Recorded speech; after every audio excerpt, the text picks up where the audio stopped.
morning. It is 7 a.m. Wednesday, April 16th, 2025. Hope you did your taxes yesterday. Welcome to ONNJ Mornings. I'm Ken Rosato. We'll take your calls at 888-658-0234. 888-658-0234. Cloudy, it's going to be very windy today. Highs in the low 50s. We head straight to meteorologist Mike Favetta. He has a first check of the Garden State forecast. Good morning to you, Mike. Hey, Ken, good morning to you. A breezy start to the day. And yes, like you mentioned, very chilly. A big change from all of that mild weather we enjoyed yesterday.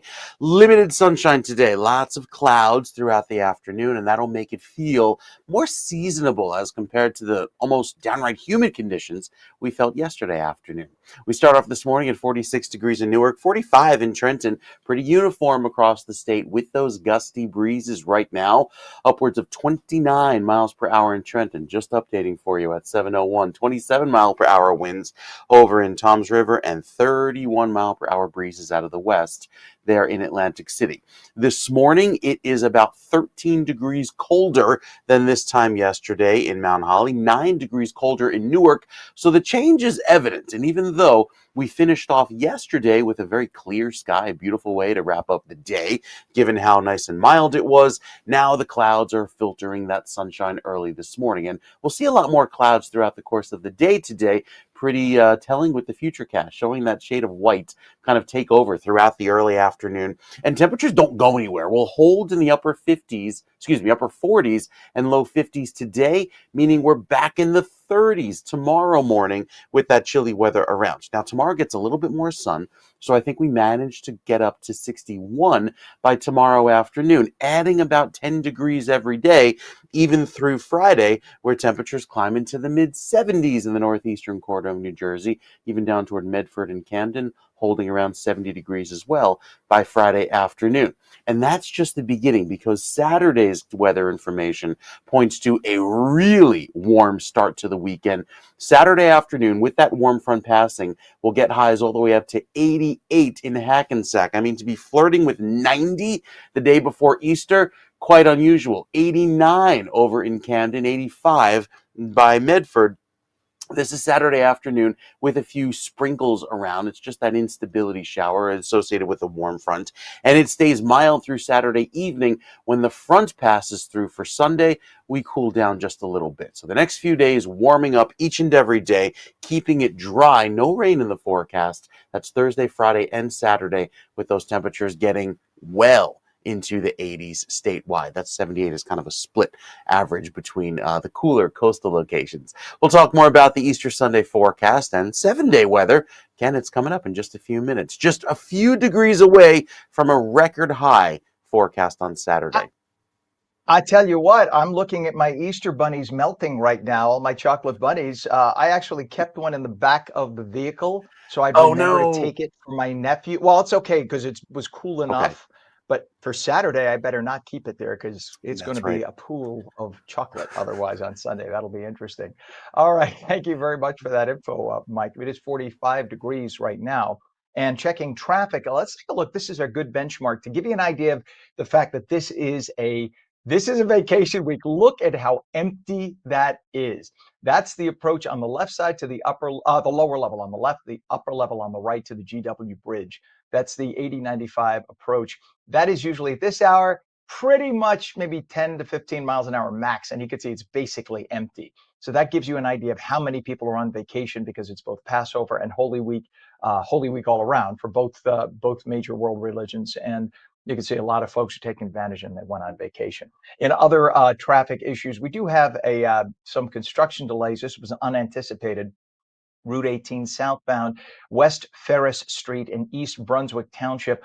All lanes are closed, so you're being detoured around that. Again, that is Route 18 southbound, West Ferris Street, East Brunswick. There's about a 10-minute delay through there. Again, it's a relatively light day because of the holidays, but nonetheless, that is an issue to deal with. And we have a crash on Route 22, eastbound, west of Hillside Avenue in Hillside Township, one right lane closed. Still have that emergency construction, I-80, both directions at exit 34, Route 15 in Wharton. It's kind of silly to still keep calling it emergency construction, but usually something that big is planned for years, and It hasn't been planned. It's being rushed together. So they're still calling it emergency construction. Remember, the westbound lanes are not expected to open for another 2 to 3 weeks, and the eastbound lanes not for another 4 to 5 weeks. Our time now is 7:05. New Jersey Transit, or NJ Transit's locomotive engineers, voted down a tentative agreement reached with the agency, making the possibility of an NJ Transit strike a bit more realistic. Well, in fact, a full 87% of the locomotive union members said no to the contract offer. The engineers say NJ Transit prioritizes spending on pet projects while not finding any extra money for their train crews. 7:05. Eden Alexander pleaded for his freedom in a video released by Hamas on Saturday. The Bergen County native has been held hostage for more than a year and a half. On Tuesday, a Hamas spokesman said the group had lost contact with militants who were guarding Alexander in Gaza when their location was bombed by Israel. So they are holding an American hostage. They lose track of him, and instead of blaming themselves, they blame Israel for attacking them in defense of what they did to Israel. I hope you follow all of that. Alexander is believed to be the last living American hostage held by Hamas. In the 3-minute video of the Tenafly resident, Alexander appeared gaunt. President Trump has repeatedly demanded the release of all hostages being held by Hamas.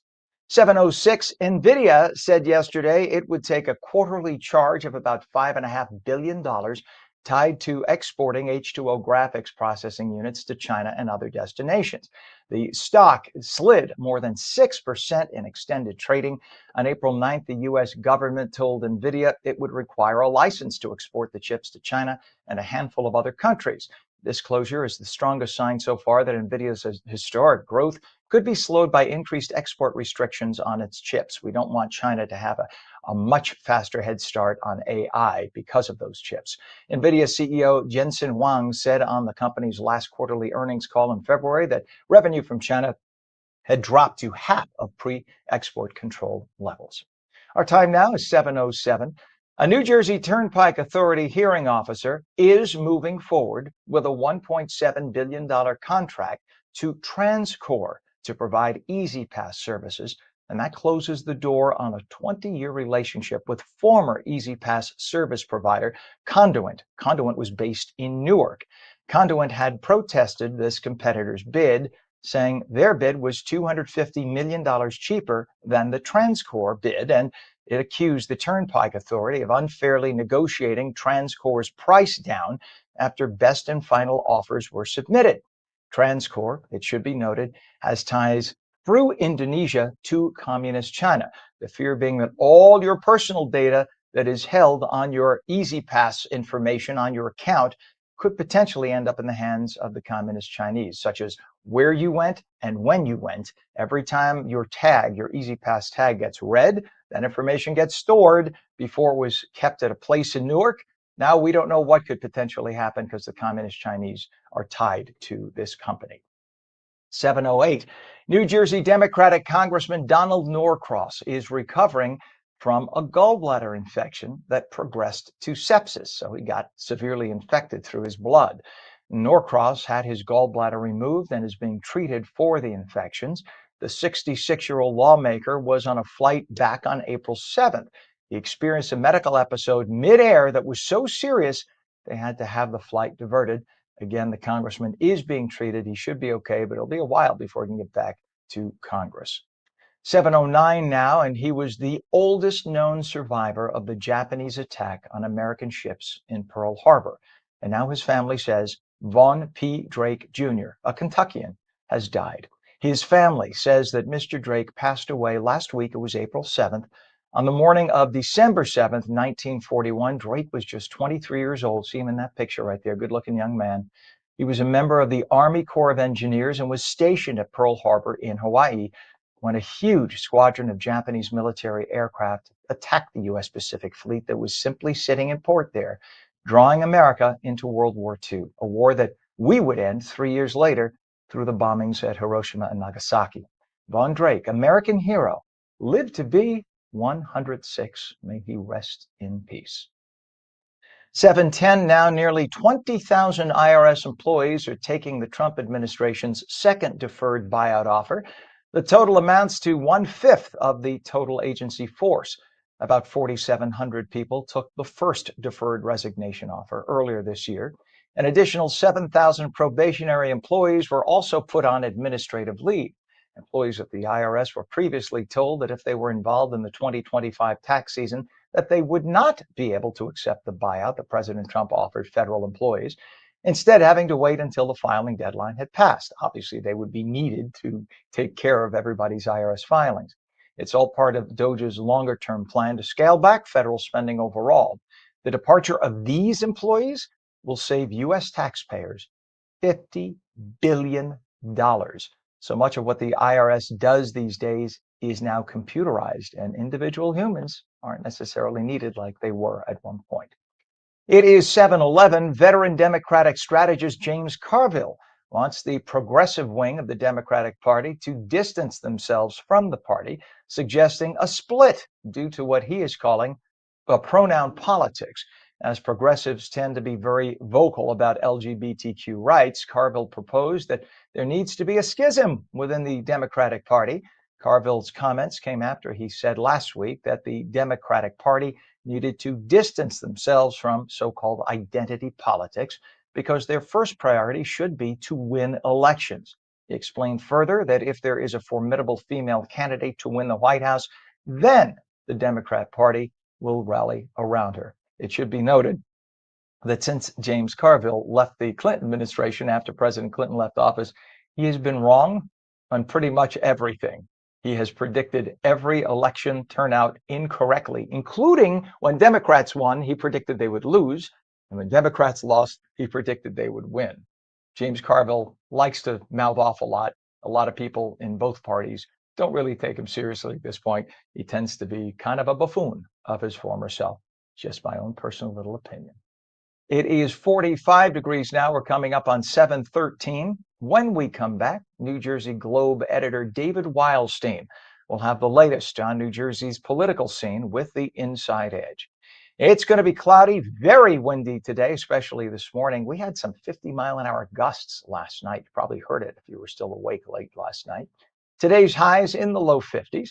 Meteorologist Mike Favetta will return. He'll have your full Garden State forecast. Plus, we'll take your calls, 888-658-0234, 888-658-0234. You're watching On New Jersey Mornings. Coming right back. Don't go away.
And welcome back to On New Jersey Mornings. It is Wednesday, halfway through already. I'm Ken Rosato at 7:15. We will take your calls. 888-658-0234, 888-658-0234. Cloudy and very windy today. Highs in the low 50s. Straight to meteorologist Mike Favetta with the Garden State forecast. Good morning, Mike. Last night I heard the house shaking from the wind. It was Yeah, really intense. very windy through most of the evening. That was the front pushing through, and it's evident with the much colder and drier weather that's around this morning. Also, you hear it in my throat, that pollen peaked yesterday with all of the warm weather. You see a lot of the cherry blossoms have hit the ground across some parts of New Jersey, so lots of winds last night. And those breezes continue this morning with a lot of clouds through this afternoon. So in central New Jersey, as temperatures start off in the upper 30s and low 40s, we only make it to the low 50s today. A much different scene, about 20 degrees cooler than yesterday afternoon, where we enjoyed those 70s across most of the state with that afternoon sunshine. 54 in Point Pleasant, 55 down in Toms River. Speaking of the pollen, it is high for the trees, and that will go likely throughout the rest of the week, only staying high as the dry breezes blow. Grasses have hit the moderate level. I think weeds and molds are in check for now. They're more of a late season bloomer. But beyond that, with those gusty winds blowing that pollen around, it'll stay gusty through this afternoon. Right now, winds are up to 30 miles per hour and could gust this afternoon in that 30-mile-per-hour range right down the shore. Tomorrow is not as breezy, maybe get up to about 20 miles per hour gusts through Thursday afternoon. And then a little bit of a wind shift from the south pushes in much milder air with that warm front that comes in for Saturday.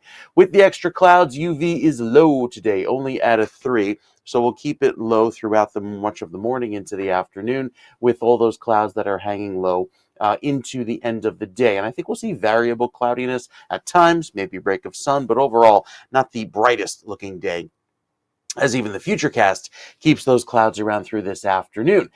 Into 1 and 2 o'clock, temperatures will hold in the upper 40s and low 50s, clearing tonight. A lot of those clouds in response to the sun, they help develop with this unstable air. And then with that drier weather, it moves in for tomorrow. Temperatures rebound with the sun back into the low 60s, feeling more like spring. And then the 70s by Friday, so a much warmer finish to the week with that southerly breeze allowing for a cooler feel at the coast, but milder inland. That's not all, because we get up to the upper 80s as soon as Saturday afternoon. A very warm start to the day. Temperatures already at 70 by the time the sun rises, and warming up to 88 degrees by Saturday afternoon. Impressive warmth, almost near 90 in Camden. Obviously cooler at the coast, but still to be in the mid 70s at the shore in late April, very unusually warm as that warm air does its job. Going beyond that into Sunday and Monday, I think there's a chance of a sprinkle by the beginning of next week, but then we clear out for Tuesday and Wednesday of next week with that mild air remaining. It's a unusually mild pattern that keeps us dry into next week after so much wet weather that we had. I think the weekend looks rather pleasant. Temperatures are very warm on Saturday, but still pretty mild on Sunday with a mix of clouds and sun. With Sunday looking sunny, and northwesterly wind will start to cool us down a little bit, but keep us dry and rain free. So melted bunnies, I guess, are in the forecast if you don't keep them cool. The chocolate bunnies, that is, Ken, in case there was some confusion. So some great news for those that want to do the Easter egg hunts. I'd probably do them early before the sun gets really strong, because the kids will find those eggs, and the chocolate will be pouring out of them. When I lived in Florida full time with my nieces and nephews, we used to do Easter egg hunts in 78, 80 degrees. We did it all the time. But we used to just put the empty plastic eggs all over Ah, the place. They would find it, and we'd have a piece of paper in there, and that told them what they got. That was the oh, trick. nice. That's a So good trick. that's how you do it in Florida. They also put Yeah. circular rings on palm trees for Christmas. You have to make do with what you got.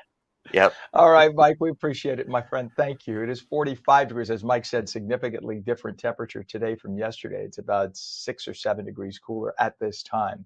from yesterday morning. Our time is 7:20. And taking a look, we don't really have a delay here, but this is on the western spur of the New Jersey Turnpike. We wanted to bring this up only because there is a breakdown, it looks like, in the center lane. If we could, this little shoulder, see off on the right there. And where this is mile marker 110.38. This is just north of interchange 15W on the western spur of the Turnpike. Just an indication of how so many people are on vacation this week because it is Passover week, Holy Week, and a lot of people just took the kids and decided to go out of Dodge, and that's the result. So you have a breakdown blocking those shoulders, the two left shoulders there as you're heading toward the screen, toward the face there, 15W on I-95, and it's not causing a problem, as you can see at this hour. Pretty much every roadway, all the major highways look exactly like that, everything flowing nicely. Would that we could have that every day of the year, right?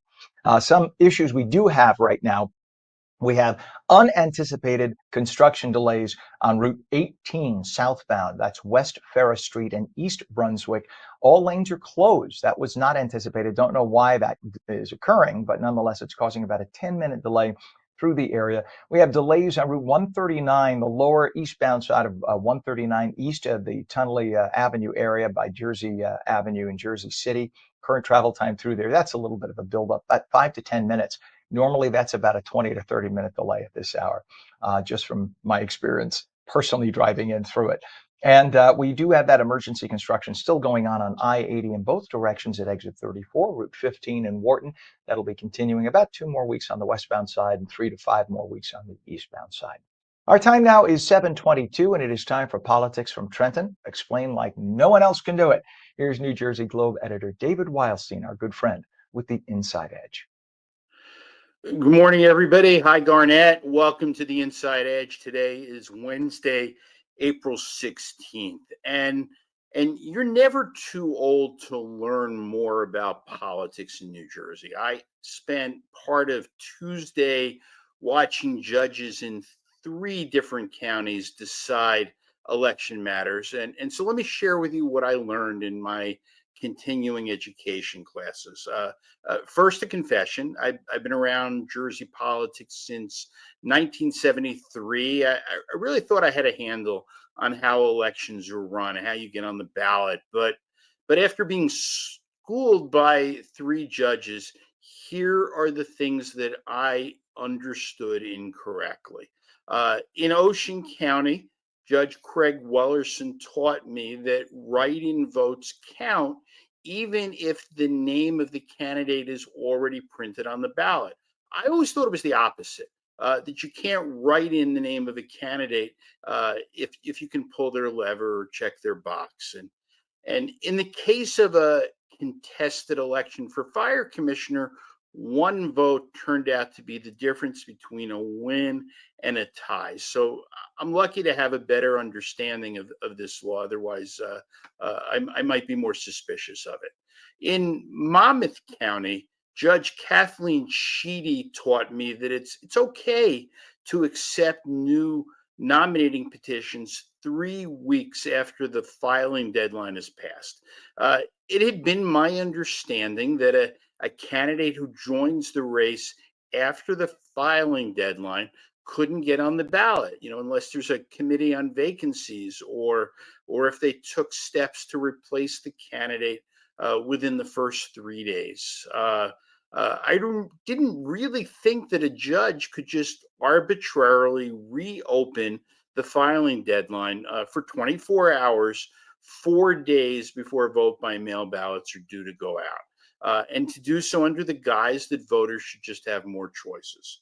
And in Morris County, the omnipotent Judge Stuart Minkowitz taught me that the deadline to cure technical deficiencies on petitions isn't 3 days after the filing deadline, like I thought, like what I recalled reading in the statute, but instead it's really 3 days after the candidate is informed that there's a problem. I honestly never knew that.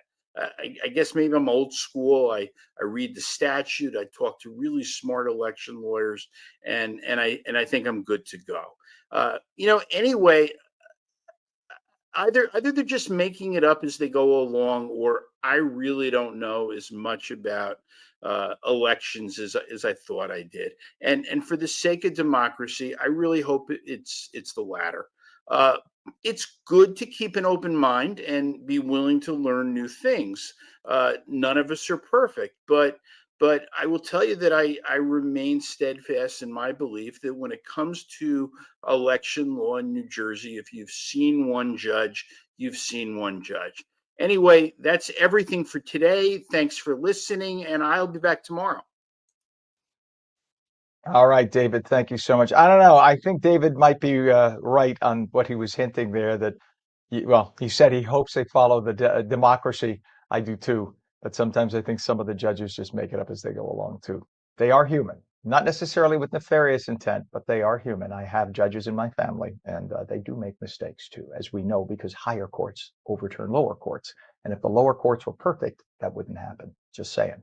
726 right now, 45 degrees. Newsweek is reporting that New York State Attorney General Letitia James could be in some very major legal hot water.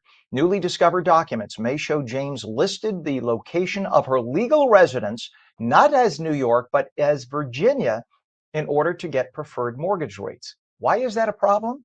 Well, listen up. Meanwhile, she listed New York as her principal residence in order to run for office. There is a law in the state of New York, as is the case in most places. You have to live in the municipality or in the state that you're running for office in. So in her case, she's running for a statewide office, Attorney General of the state of New York, one of the most powerful statewide offices. She is the most powerful woman outside of the governor of New York in the state of New York. Many attorneys general run for governor after, which you know that is her intention. But she listed on documents, according to Newsweek, actually the documents are published now. She listed on documents that Virginia is her primary residence, where a female friend and she listed together this property. This 66-year-old is unmarried. They listed together as this property and saying that she would be living there full time. And she also listed, according to these documents, she may have listed her father as her husband in order to get a preferred rate. So this is a major problem. If she signed these documents as it appears, and it can be proven in court, then she may have committed, according to Newsweek, according to the documents, she would have committed, in that case, 3 felonies. And she is the highest law enforcement agent in the state of New York. And the irony here is that she went after Donald Trump for, help me out here, lying on documents to get preferred mortgage rates. One more little bit of information on this. 2 months before she filed the suit against Donald Trump for listing improper information, overvaluing his properties in order to get preferred mortgage rates, she allegedly changed information on her own documentation regarding her mortgage. Lots of the same things that she would then charge Trump with, as if to say she knew she might be caught later. So she went and changed her own documentation and filed the amendments, and then later went after Donald Trump for it. And we know the rest in that. But just watch out. This is going to take a while, but the Attorney General of the state of New York, Letitia James, is in some deep trouble now because you have both the feds and the state government of New York who will look into this, not to mention the bank where she borrowed that money could very well go in and demand a higher rate or demand their money back. See what happens. 729, a new poll from the Daily Mail has President Trump currently tied at an all-time high of support from American voters. The poll includes the period during all the tariff turmoil and has Trump at a 54% approval point. That's tied for his all-time high. Meanwhile, a new NBC News poll shows 36% of all registered voters now consider themselves MAGA supporters, up from just 23% 2 years ago. And when you survey only Republicans, 71% of all Republicans consider themselves proudly MAGA. That would have been unheard of 8 years ago.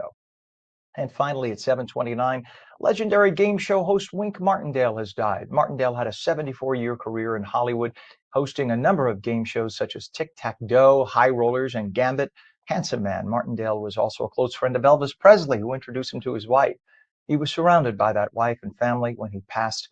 Wink Martindale was just 91. I say just because he had energy right up to the end, according to those who knew him. It is 45 degrees now at 7:30. The phone lines are open, taking your calls at 888-658-0234. And when we come back, there's a new Girl Scout Leadership Center in Newark. We're going to talk about what this will mean for the scouting organization. And meteorologist Mike Favetta says cloudy, very windy today, highs low 50s. The full Garden State forecast in a moment. You're watching On New Jersey Mornings, seen daily at ONNJ.com, Roku, Fire TV, News On, Samsung TV Plus, Apple TV, YouTube, Facebook, and X. And now stream live on Rumble and Twitch at twitch.tv/OnNewJersey. We'll be right back.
And a very good morning, 45 degrees, 7:31, Wednesday, April 16th, 2025. I'm Ken Rosato, and welcome back to On New Jersey Mornings. Cloudy and very windy today, highs in the low 50s. Meteorologist Mike Favetta has the detailed Garden State forecast. Mike, when I heard my phone alarm go off yesterday afternoon about a thunderstorm watch for Morris County, I thought, Yep. what? What's that? It's only like April.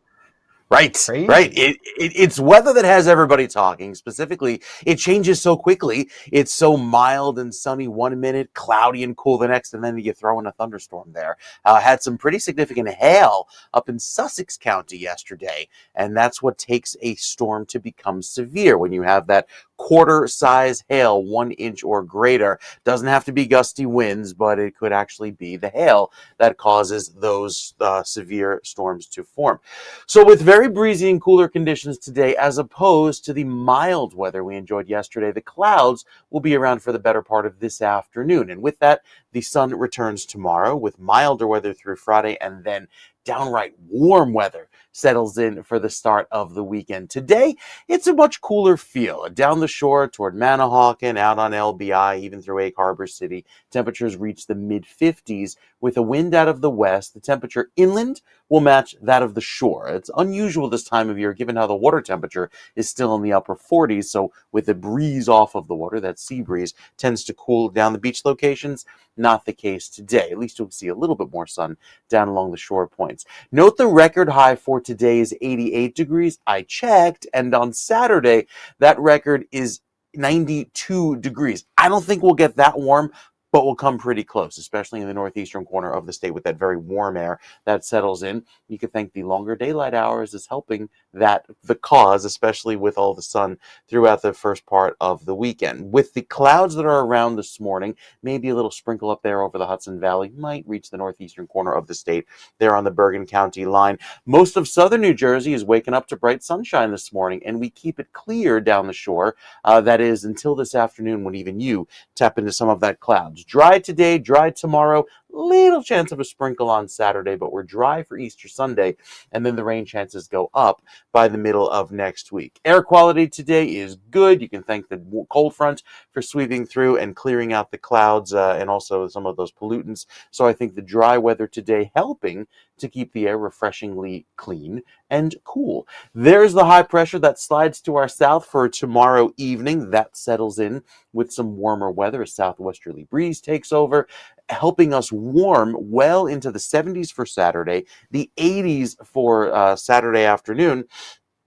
And then the cold front slides through by Sunday, and that'll turn things a little bit cooler but drier by Sunday morning for Easter. 7-day forecast has plenty of sun around for tomorrow and Friday. Today it's pretty cloudy, but we'll see temperatures rebound back into the 60s, 70s, and yes, even the 80s by Saturday afternoon, with a slightly cooler feel by Sunday. It's still very pleasant on Sunday, even more sun forecast for Sunday, and we stay in the 60s for Monday and Tuesday. The shore points have a little bit of a cooler feel, especially with tomorrow and Friday's weather, having the winds coming off of the water. But by Saturday, with the cloudy skies, even you managed to make it up into the upper 60s to around 70. Cooler on Sunday, 60 and sunny. And then Monday and Tuesday of next week, keeping it pleasant to start off next week's weather, with the rain forecast not till next Tuesday. So a good solid 6 days of dry weather. Can get the allergy medicine ready, because it's going to be a wild ride if you suffer from tree and grass allergies.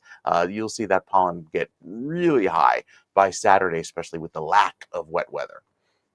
I take it preemptively. I mean, talk to your doctor about it, so don't just do that. But my doctor told me I take Zyrtec preemptively, Mm-hmm. and I use Flonase preemptively, the over-the-counter strength, not the prescription strength. And I find that has helped this year. It's been a game changer for me. I still feel like a burning in my throat every now and then when the pollen is, like you said, yellow on your car, but I Yeah. find that it helps a lot. Yeah, yeah. Yeah. It's things like, all of the precautions that we have, and we've had the allergists come on, the pulmonologist, explain Right. taking the shower at the end of the day, avoiding the peak pollen hours. It all helps when it's this bad. Let's just share with everybody. We have them coming on for our personal selfish reasons. We're like, Doc, my back hurts over here. What do we do? What All can right. I Well, it's do? all true. Exactly. I'm too lazy to go to my own doctor. Tell me what to do for free. All right, Mike, thank you so much, sir. And you're 100% right. We appreciate you.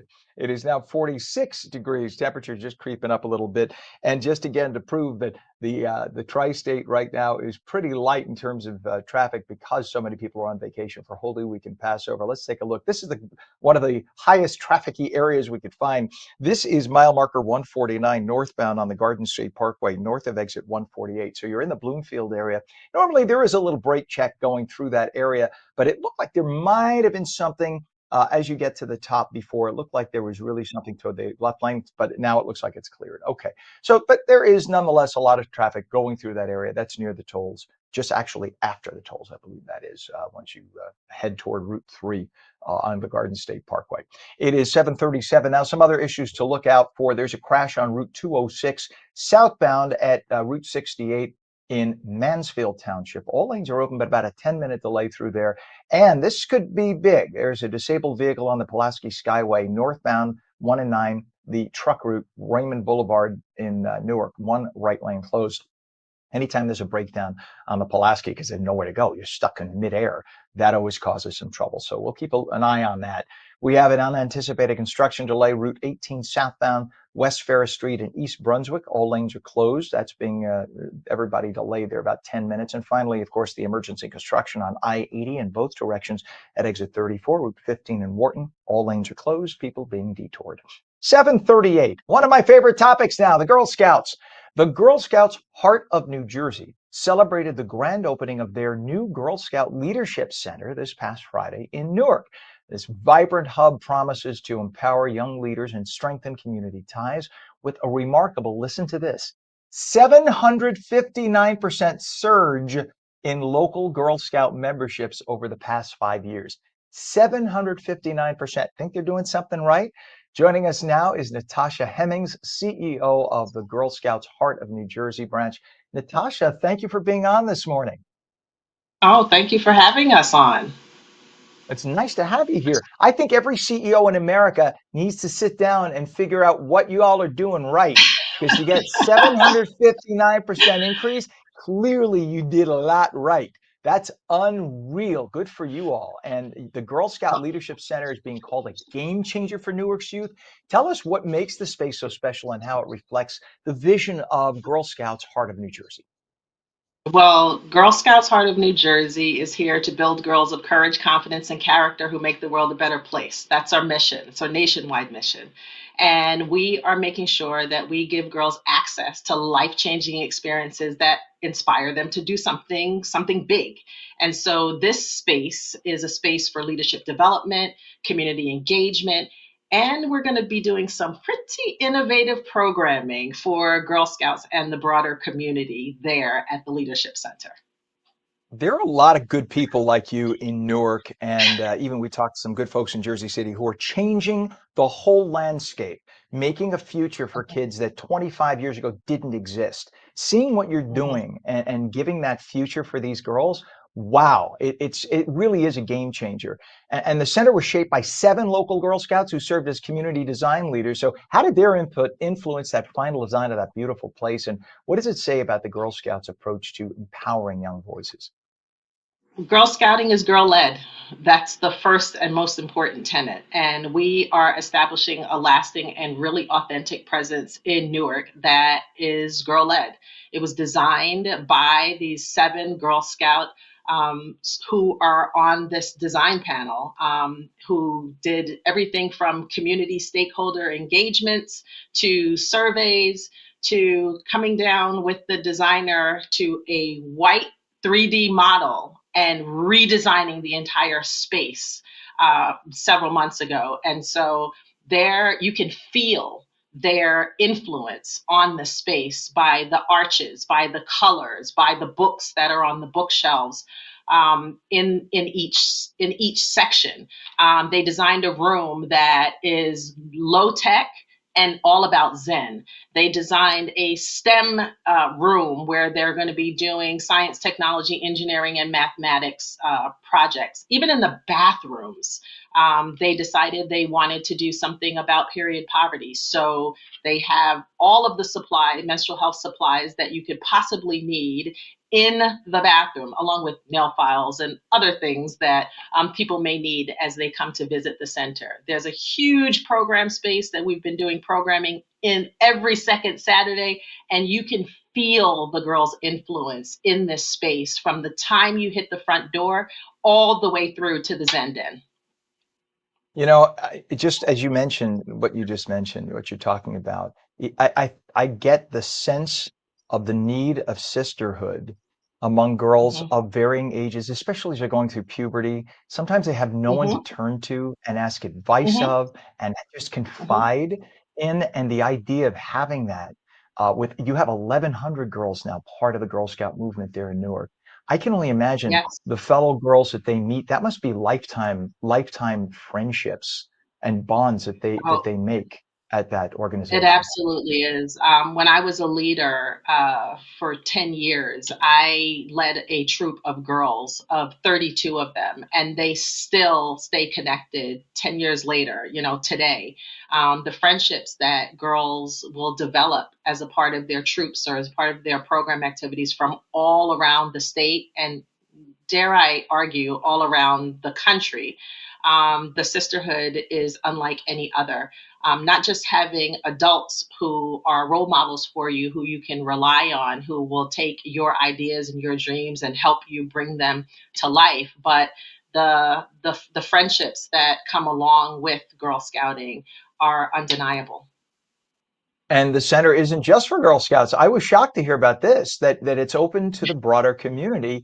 So It is. share some example, like it's not enough, right, to deal with 1,100 plus young ladies. Share some examples of how the local groups or youth programs could also use your space. So it is a gathering point for not just Girl Scouts, but for the local community. This past weekend on Saturday, we had 38 community organizations represented at our grand opening. Everyone from a steel pan institute to a yoga studio. And all of those are potential program opportunities for Girl Scouts and the broader community that can come to the Leadership Center and do programming for our girls and for the local community. The center wasn't just built in Newark. It is of Newark.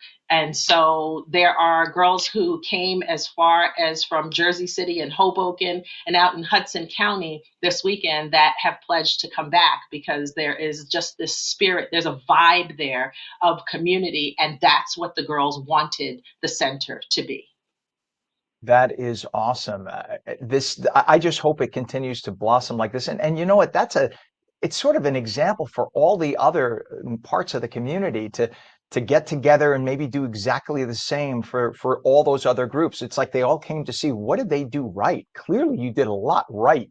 And you lead by example here for everybody else. You could literally be transforming Newark by what you all did, and the minds that you are helping to shape and polish as they come through. That's it, like I said, a game changer. I have to say this though. One of the things, you can't talk about the Girl Scouts without talking about the cookies. And we love the cookies. We love the cookies. I've heard people try to besmirch the cookies. Whew, on them. We don't talk about that. One thing I saw in the store the other day, just to illustrate, not that I'm in any way trying to suggest people do this, but you see, I don't know, Skippy is licensing the name for your Girl Scouts PB Bites. And let's just say that just for scientific reasons, I had to get some to sample to make sure that it lived up to the Girl Scout name. And and our executive producer Gerald said he might have gotten it too. And let's just say, yes, it lives up to the example of the Girl Scouts. I'm just saying, had to digress and do that. Natasha, looking ahead, what's next for the Girl Scout Leadership Center? What do you have coming up? So we have a variety of programs available that we're inviting all people to come to. Second Saturdays is a real thing. Every month, every second Saturday, we have regular programming for Girl Scouts to earn badges, as well as engage with other members, other troops, and participate in some hands-on learning experiences. There are STEM and leadership workshops happening all week. Those are hands-on experience in science, technology, engineering, and math, and also outdoor skills and lots of leadership development. And then entrepreneurship education. We're doing financial literacy programs and career mentoring programs through our Girl Scouts on the Go mobile classroom powered by Kane University. So there's lots of things that are coming our community's way, and we'd love you all to be a part of it. You put a grin on my face. You make me feel good that you exist and this exists for a lot of young ladies who otherwise would not have an opportunity to get to just be equal, let alone get ahead. And you've given Yeah. them, I see, like the light at the end of the tunnel. What's a website where people can get more information, Natasha? You can go to gshnj.org. That's our initials, Girl Scout Heart of New Jersey.org, and find out more information about the Leadership Center in Newark.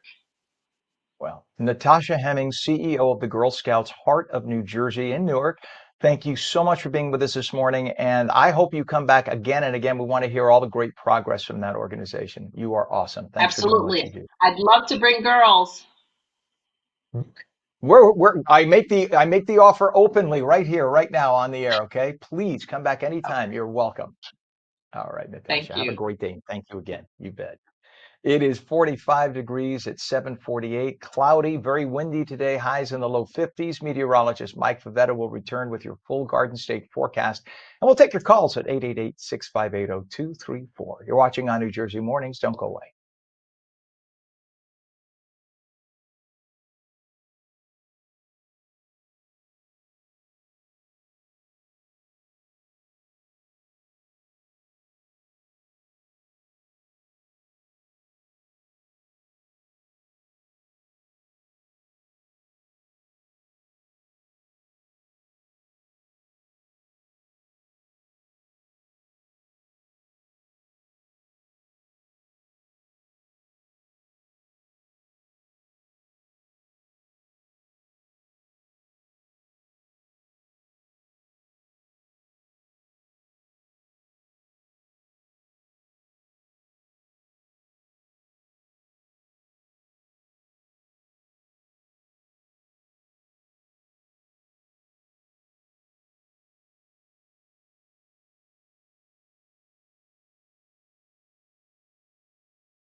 Welcome back to ONNJ Mornings. I'm Ken Rosato. It is 7:50. Taking your calls at 888-658-0234. Cloudy and very windy today. Highs in the low 50s. Right to meteorologist Mike Favetta with the Garden State forecast. Good morning, Mike.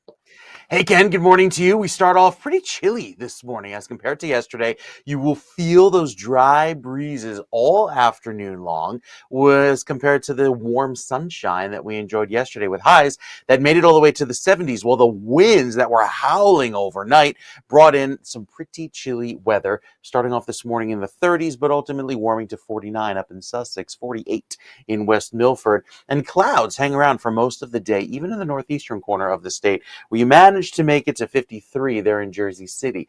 It's a westerly wind for most of the day, keeping our skies pretty cloudy, but dry at least through this afternoon. No new rainfall. The drought monitor has improved significantly since last week, and we've seen so much wet weather. Even up in Sussex County, that thunderstorm that rolled through northern New Jersey yesterday actually helping the rainfall amounts there, now just 61% of average, whereas the rest of New Jersey impressively over budget with the rainfall. But again, we're still in a long-term drought, and so this is why this any little bit helps, especially in the rest of New Jersey. Through the end of the month, our air temperatures will be well above average, at least forecast to be.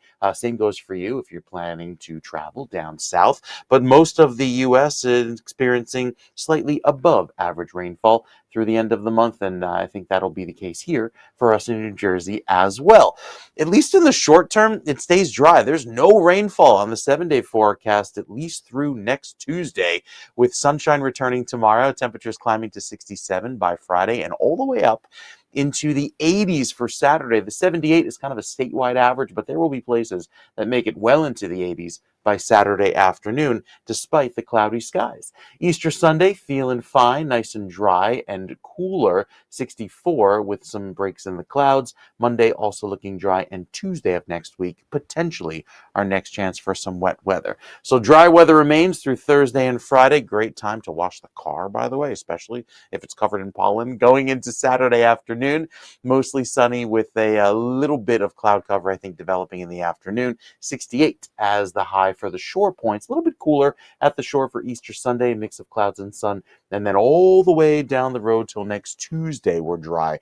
That is our next chance for some rain. So plenty of time, Ken, for the mud that's been around, the muddy fields, the muddy grassy areas to dry up a little bit, because the pretty Easter Sunday dresses never go well with the mud. Especially for a morning Easter egg hunt. So I think Mother Nature is timing it out just right for a pretty decent start to the weekend and staying nice into Easter Sunday. I will remember that when I pull out my pretty Easter Sunday dress. So that's a Photo whole or it other didn't show, happen? though. That's it. I was going to say that's for evening programming. We won't talk about that anymore during family time. All right, Mike, thank you very much. Just gave you the creepy of the morning right there. It is 7:53. I'm glad Gerald, our executive producer, said, yeah, cut it right there. 7:53, and we have 45 degrees right now. And we do have a little bit of traffic to tell you about. We have an unanticipated construction delay on Route 18 southbound. That's West Ferris Street in East Brunswick Township. All lanes are closed with a 10-minute delay. Crash on Route 9 northbound from north of Mill Creek Road to south of Washington Avenue in Berkeley Township. All lanes are open, but there are delays due to volume. Crash on 206 southbound at Route 68 at Mansfield Township. All lanes open. There's about a 5 to 10-minute delay through there. Disabled vehicle on the Pulaski Skyway, northbound US 1 and 9, the truck route Raymond Boulevard, Newark. One right lane closed, and we still have that emergency construction. Both directions closed. I-80 east and west at exit 34, Route 15 in Wharton. That'll be going on for the weeks ahead. 7:54. NJ Transit's locomotive engineers voted down a tentative agreement reached with the agency, making the possibility of a strike a bit more realistic. In fact, a full 87% of the locomotive union members said no to the contract. The engineers say NJ Transit prioritizes spending on pet projects while not finding any extra money for their train crews. 7:54, Eden Alexander pleaded for his freedom in a video released by Hamas on Saturday. The Bergen County native has been held hostage for more than a year and a half. On Tuesday, a Hamas spokesman also said the group had lost contact with militants who were guarding Alexander in Gaza when their location was bombed by Israel. Alexander is believed to be the last living American hostage held by Hamas. In the 3-minute video of the Tenafly resident, Alexander appeared gaunt. President Trump has repeatedly demanded the release of all hostages being held by Hamas.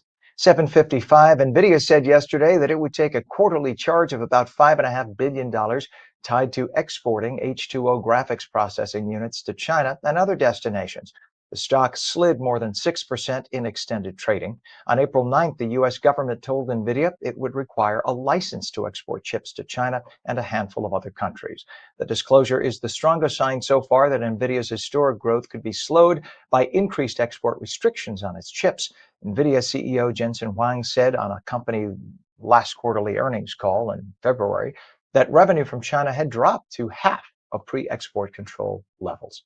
7:56, a New Jersey Turnpike Authority hearing officer is moving forward with a $1.7 billion contract to TransCore to provide EasyPass services. That closes the door on a 20-year relationship with former EasyPass service provider Conduent, which is based in Newark. Conduent had protested its competitor's bid, saying their bid was $250 million cheaper than TransCore, and that it accused the Turnpike of unfairly negotiating TransCore's price down after the closing of all the best and final offer bids were submitted. TransCore, that should be noted, has ties to communist China. 7:56. New Jersey Democratic Congressman Donald Norcross is recovering from a gallbladder infection that progressed to sepsis. That means a blood infection. Norcross had his gallbladder removed and is being treated for the infections. The 66-year-old lawmaker was on a flight back on April 7th. During the flight, he experienced what they called a medical episode. It was serious enough to have that flight diverted, but he is now being treated. 7:57, nearly 20,000 IRS employees are taking the Trump administration's second deferred buyout offer. The total amounts to a fifth of all of the agency's employees. About 4,700 people took the first deferred resignation offer earlier this year. An additional 7,000 probationary employees were also put on administrative leave. Employees at the IRS were previously told if they were involved in the 2025 tax season, they would not be able to accept the buyout that President Trump offered federal employees, instead having to wait until the filing deadline passed. It's all part of DOJ's longer-term plan to scale back federal spending. The departure of these employees, by the way, will save U.S. taxpayers some $50 billion. 7:57, veteran Democratic strategist James Carville wants the progressive wing, I should say, of the Democratic Party to distance themselves from the party, suggesting a split due to what he calls pronoun politics. As progressives tend to be very vocal about LGBTQ rights, Carville proposed that there needs to be a schism, a split in the party. Carville's comments came after he said last week the Democratic Party needed to distance themselves from identity politics because their first priority should be to win elections. He explained further, if there's a formidable female candidate to win the White House, then the Democratic Party will rally around her. And it is now 7:58. We have 45 degrees. When we come back, we'll take your calls at 888-658-0234, 888-658-0234. Cloudy and very windy today, highs in the low 50s. Meteorologist Mike Favetta says that he'll have, I should say, the full Garden State forecast in just a moment. You're watching On New Jersey Mornings, seen daily at ONNJ.com, Roku, Fire TV, news on Samsung TV Plus, Apple TV, YouTube, Facebook, and X, and now streamed live on Rumble and Twitch at twitch.tv/OnNewJersey. 7:59, and we're coming right back.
Good morning to you. It's 8:01, Wednesday, April 16th, 2025. Welcome back to ONNJ Mornings. I'm Ken Rosato. We'll take your calls at 888-658-0234, 888-658-0234.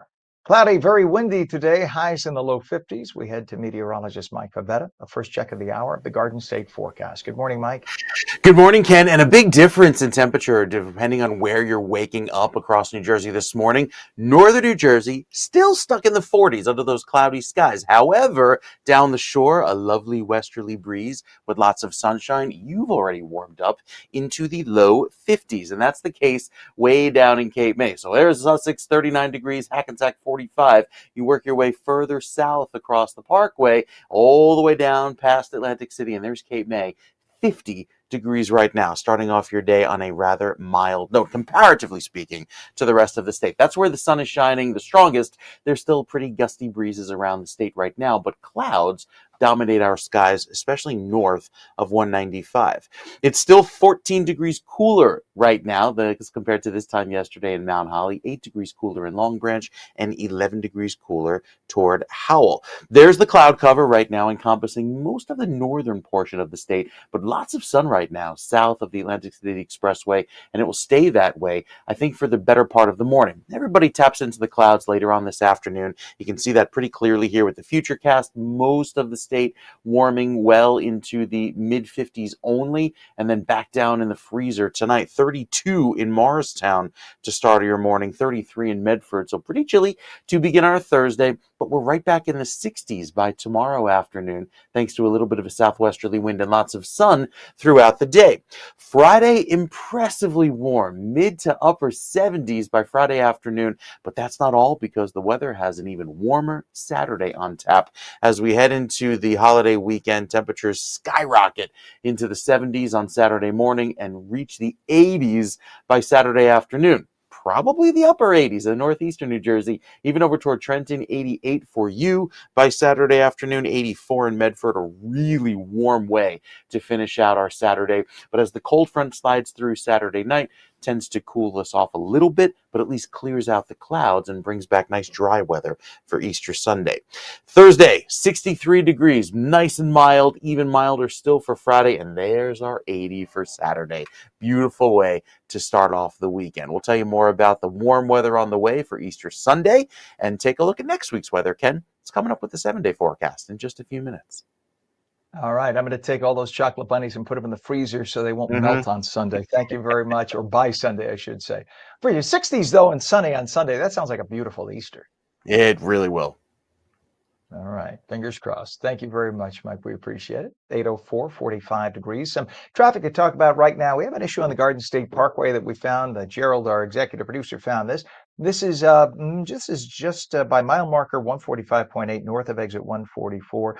See, it is moving, but you can see volume there, and that's the first point of volume that we've really seen throughout the tri-state. A lot of folks are taking advantage of the holiday week. It is, of course, Passover week and Holy Week for Christians. A lot of people decided to take a vacation, take the week off, but this is one of the first kind of congestion, but moving along. That's a good thing. If that's the worst of it, we're actually in good shape. We do have some crashes to talk about, not far from there, actually, just about 7 miles from that point.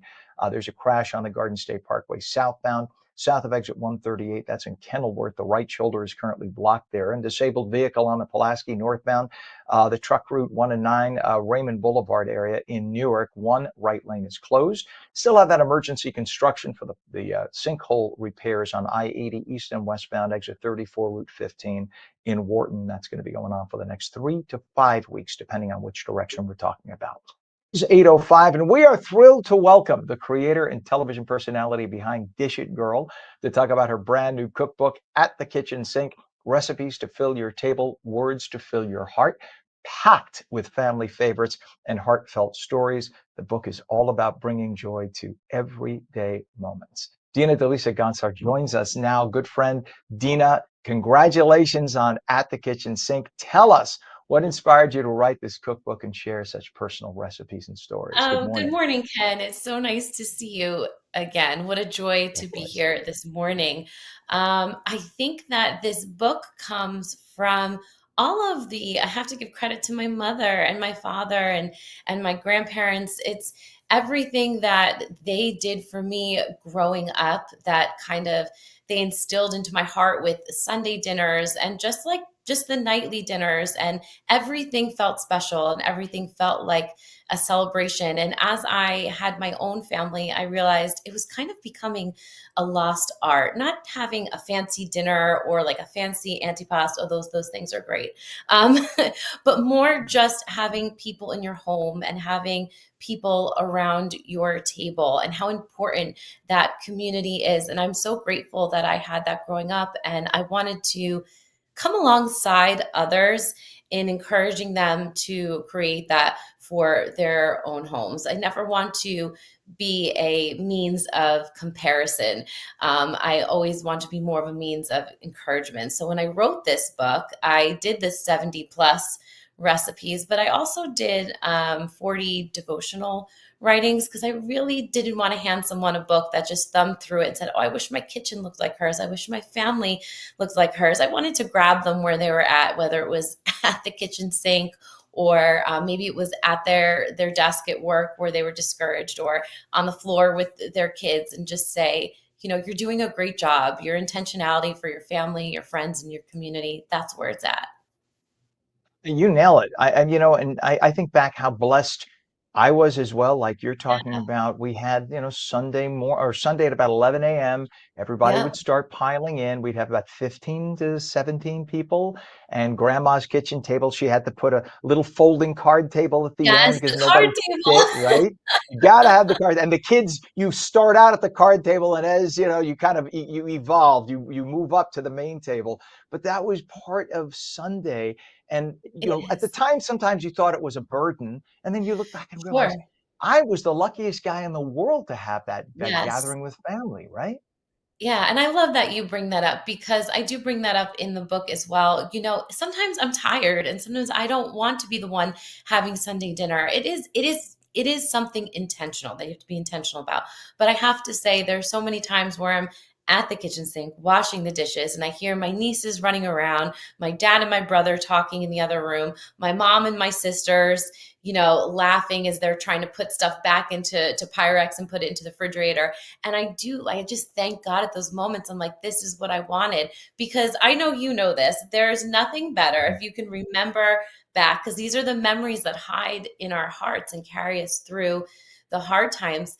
That garlic and olive oil smell, if when Hmm. you're waking up from a nap as a kid and your mom is starting to cook that Sunday sauce or that Sunday gravy, we can have the argument, Ken, however you like. Those are the things that hide in your heart, and they really stick with you and create that legacy and that family tradition feeling. And that's why people keep coming back to the table. I still can't make my grandmother's chicken cacciatore, and that was probably two Sundays a month she would make that, and my mouth right now, I'm not It's kidding, is watering. salivating thinking about it. Can't make it, have not, and I have never tasted it anywhere else like hers. I want to go back to her part of Italy and find one of the relatives who can do it, but this is why it's so important. The gathering with family and creating those memories for your kids is so Yes. important. And you have a baby too. I say baby, no, not a baby anymore, but I still know. little one. She'll always be my baby. Oh, God bless you and her. And faith plays such a strong influence in your writing. You mentioned it briefly about your daily affirmations, and it played a part in how you wrote this and how you engage with people. Why is faith so important in putting that first in your life? Well, I think that is the common thread, besides family, that has pulled me throughout some of the harder times in life. And it sounds very cliche to say, but a lot of the times people would ask me, "How do you keep your faith?" Because I had gone through a very public emergency birth with Sienna. I shared about having postpartum depression and anxiety, not for like sympathy points or anything like that, but at the time was hearing a lot about it and found that there were a lot of other people who had suffered through situations such as that. And then I had to walk through cancer as well. And each time I faced one of these storms, as you can call it, I had to look at them and say, how am I going to walk through this? Am I going to let it overtake me? Am I going to succumb to it? And look, some days I did, but I just found that there was never a moment where I was alone. Even in those moments where you're being wheeled into a surgery room, a surgical room, and they're like, okay, nobody else can go with you. I always felt God's presence with me. I always knew I walked in with an army behind me. I always knew on those nights or those moments where I felt like I was army crawling my way through life, that He was down there with me. And He always sent me, whether it was a form of encouragement through another person speaking to me, or you turn on a podcast and you just hear the right word, or you open up the Bible and you just see the right verse that you need for that day. And I'm so grateful that in writing this book that I had the opportunity to be used by Him in that way, and that someone can open up the book in their moment where they're feeling lonely, discouraged, disappointment, frustrated, whatever that valley or that pit feeling is for them, that they're also going to find an encouraging word for that. So not only encouraging them in the kitchen and making them feel confident, but encouraging them, because not everybody has someone in their life to come alongside them. Maybe not everybody has a ton of family or a ton of friends like I was blessed to have in those moments to carry me through. And I felt like if I had the opportunity to do that for someone, I wanted to take it. Good for you. Good for you. And I'm sure when you felt that army, that presence, you had that presence. You had your Oh, for angels, your past sure. You family know it. members, and God, of course. Yep, with you the Yes. whole time. And you Mhm. invite readers into your busy family kitchen. Tell us one of your favorite recipes. I'm sure they're like children. Well, you have one, but they're like I know you children have right so involved. many. What's your favorite? Uh, Right. What's your fave gosh. or a fave? Okay, so I have to say, I love my recipe for baked penne vodka. And I know it sounds like, oh, well, penne vodka, you can find it anywhere. I know. But there's something about it being baked and the cheesy goodness, and I don't know, it's delicious and it's great for a crowd. It's something I can always make ahead. And I also have recipes in the book that are marked more to share recipes. And I explain that as there are things that are great for dropping off to a friend who just has a baby, or an elderly neighbor who can't cook for themselves, or someone who's just in need. And I do that a lot just through my church and my regular daily life. And I thought that was important to spotlight dishes that package well, that travel well, and that usually go over well in most households. So my baked penne vodka is like a standard. If you had surgery, if you had a new baby, it's on your doorstep. If you're coming in on a Sunday and I've got that normal 25 to 35 hitting my doorstep, trays of penne vodka are coming out. And I can't Love forget it it. with a Love Sunday it. salad. And there's nothing wrong with that. I mean, hey, in Italy they call it pasta al forno. That means pasta from the oven, and That's very that's true. just mainstay, That's very right? true. That's what It it is. is, and it's a hug. That a dish like that, there's something about the cheese and the crust and Oh, the yes. And the caramelization. Oh, it's creamy just a sauce. big hug and a Yeah, kiss. it Oh, is. It again, is. I am dying it. By the way, after the segment after you is our friend Eric, the travel guy Hastings. He's going to be talking about food travel. So stick Oh, around, watch us, I'm gonna because stick I think around for this is a that for sure. perfect segue, right? Perfect segue. Yes. Um, I just have to ask, give everybody your website. You have a great website. I'm so jealous of how good it is. It's beautiful. Tell everybody the Oh, site. that is very sweet, Ken. Thank you. You can find me at dishitgirl.com or follow along on Instagram at dishitgirldina, and the book at the kitchen sink. It's available Barnes and Nobles and online anywhere books are sold. Thank you so much, I am Ken. buying it. I am buying it. I want you to autograph it for me, please. I adore You know I you. You will. were the first day I started with the company doing the Columbus Day parade. Yes, You were the yes. person who held my hand. So you are awesome, and you've That was been an through so much. experience. It was an experience. And I actually I went and watched the TV series on online after we hung out that day because it had to be I had to for those that don't realize, go ahead, tell everybody the connection to the Jonas Brothers. Yeah, so my sister is married to Kevin Jonas, which led to us doing a short stint on reality television. It's a great dinner conversation, Ken. We were on the E It Network must be seasons. I'm sorry to step on you. I was going to say it must be so cool to like go back and see the family and everybody when they were younger, for whatever, how many years ago. It's It's crazy. just, My sister Katie, she was graduating high school and now she's 30 years old and just got married. I mean, it's really wow. crazy. I will say, we all say this, the most beautiful part of being a part of that show was that my whole entire family got to go to Italy together. And my Oh, mom will not get on a plane. She's just not, doesn't love it. So there was no way that would have ever happened unless we were doing the show. So it wow. was just beautiful. And to have all that footage of my dad walking around Italy with everyone just so proud and so excited. I mean, that's something that just goes down in history books for us. You have an awesome family. And one of my favorite episodes, I'll just leave you with this, is when you got your sister's prom dress. I thought that was so cute. That was such a great episode.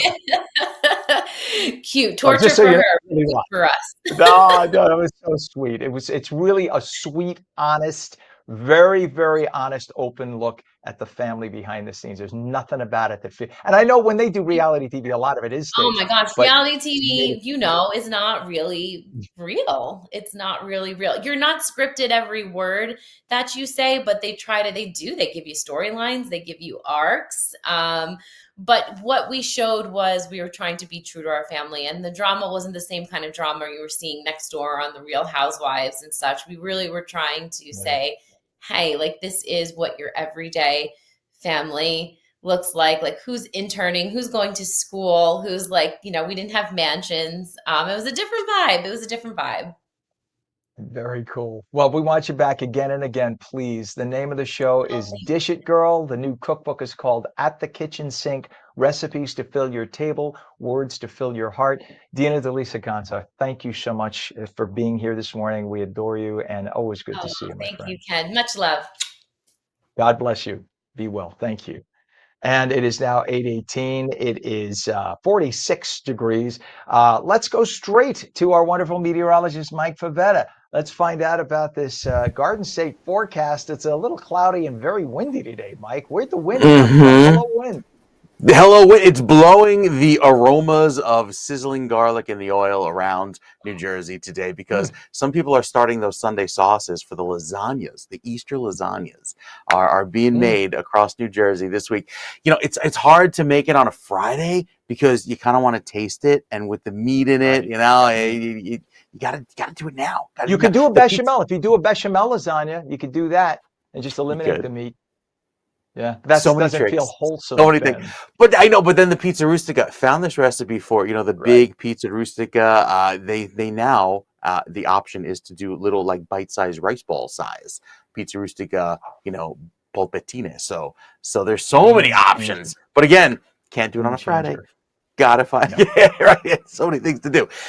Maybe something to keep you warm today because there's a little bit of a chill in the air. Like you mentioned, those breezes blowing around, temperatures with the clouds only reaching the low 50s as we finish off the day with cloudy skies through Princeton, Roosevelt, and down by Fort Dix.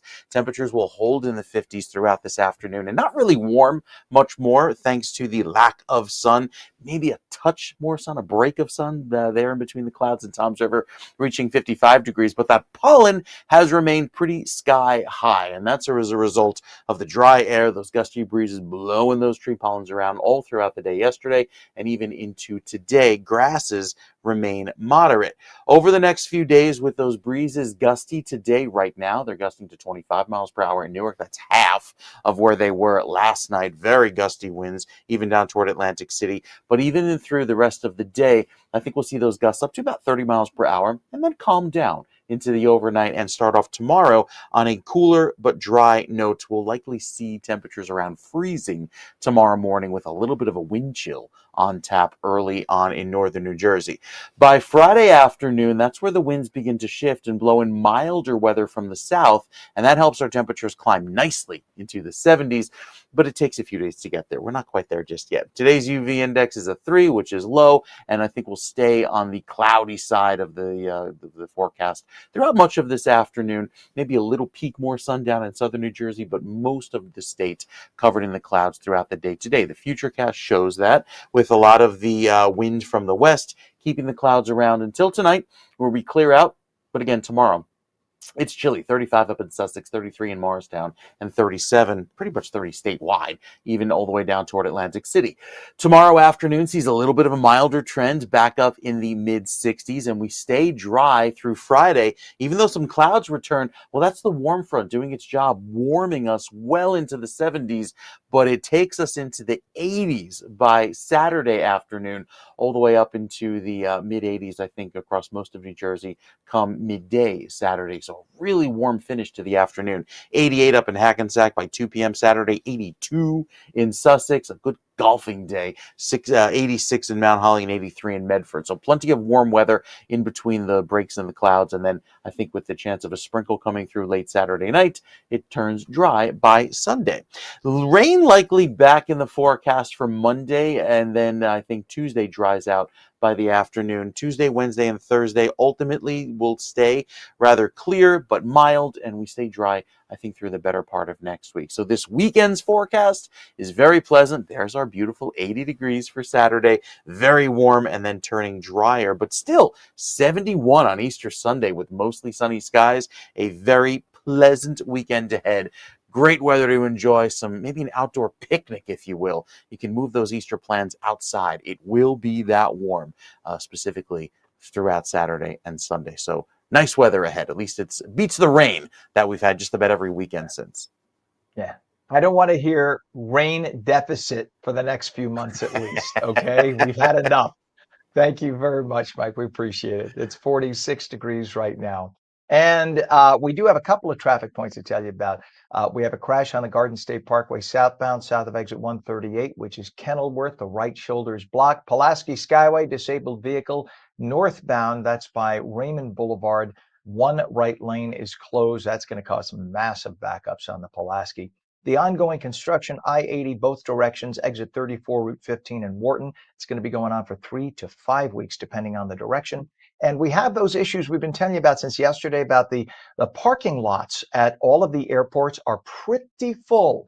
Right now, JFK are reporting that their lots are 97 to 100% occupied. So if you're headed to JFK specifically, make sure you book in one of the satellite lots outside or near the airport. Because if you show up thinking you could just park at the airport and stay there for a week, you may be disappointed and you may miss your flight. So make sure you know that before you head out the door. 8:23. Speaking of travel and speaking of food, perfect segue. It is that time of year. Spring is here, summer right around the corner, and people are mapping out their summer vacation plans. If you're a foodie like me, we have some great ideas for you. Travel expert Eric the Travel Guy Hastings of ericthetravelguy.com. That's Eric with a K, ericthetravelguy.com. Joins us now with some suggestions. Good morning, Eric. Good morning, Ken. How are you? I saw you in the monitor as you're like, you see, oh, these Italians nonstop with the food. It's like, hey, when you take your gravy, you put your sauce over here, you put your scarole in there. It just goes on and Listen, on. I know we're you two obsessed. were kibitzing long enough. I had time to go out, run down the street, get a coffee, and come back before this segment started. Well, all right, so I'll delay no more. You are the master of travel, and you certainly know about some great values and destinations for foodies. So what are some ideas of if you are a foodie, what are some great ideas for food-related travel? When we started doing Beyond Your Backyard, when we were developing that show for PBS, one of the first things that we talked about was how do you tell the story of place? And we talked a lot about history, culture. Obviously, if you don't know where we came from, it's hard to, sometimes it can be hard to understand where we are today, and furthermore, where we're going. So a lot of history, culture about the people and the environment, certainly outside. But one of the key factors was the food. Why is the food important in that place? Is the food important in that place? And what we found, 9 times out of 10, food plays a role in lots of places all over the world. So food and travel go hand in hand.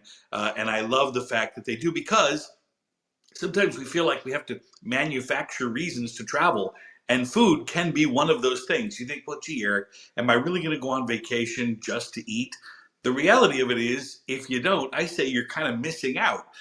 Because, Ken, you and I have talked about places like New Orleans. New Orleans is a food town. When was the last time you were in New Orleans, Ken? You know what I'm talking about.